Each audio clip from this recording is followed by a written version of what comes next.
Sir പോലീസിലൊക്കെ പിടിപാടല്ലേ, സാറെന്തിനെ കിടന്ന് പാടുപെടുന്നത്? പോലീസിന് ഭരിച്ച മന്ത്രിയുടെ മോളാടാ അവള്.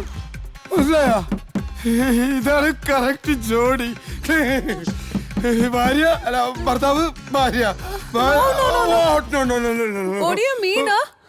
വാട്ട് യു മീൻ എന്ന് പറഞ്ഞാൽ എന്റെ ഭാര്യയുടെ മുന്നിൽ നിങ്ങൾ കുറച്ചു നേരം ഭാര്യയും ഭർത്താവായിട്ട് അഭിനയിക്കണം.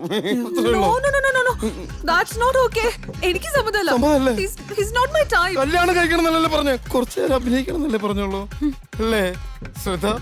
പിന്നല്ലെങ്കിൽ അവള് നമ്മളെ 3 പേര് കൊന്നു കളയും. Please, very dangerous. അവര് ഭയങ്കര ഡേഞ്ചറാണ്. റോട്ടിലിരിക്കുമ്പോ അവര് കാറ് തല്ലിപ്പൊളിക്കണ ഞാൻ കണ്ടാണ്. കാറല്ല, ജീപ്പ് തല്ലിപ്പൊളിക്കണം. അല്ല, കാറാണ് ജീപ്പാണെന്ന് എനിക്കറിയില്ല. എന്താ നിങ്ങളുടെ പ്രശ്നം? കാറാണെങ്കിലും ജീപ്പാണെങ്കിലും തല്ലി പൊളിക്കുന്നു, മനസ്സിലായില്ലേ? ഇല്ലെങ്കിൽ നിനക്കും പ്രശ്നമാണ് ശ്രദ്ധ. സാർ എന്തായാലും ഞാൻ ഇല്ലട്ടെ, എനിക്ക് പേടിയാണ്, അഭിനയിക്കാൻ പേടിയാണ്. എനിക്കിവിടെ കക്കം കാണാൻ പേടിയില്ലല്ലോ, അഭിനയിക്കാനാണോ പേടി?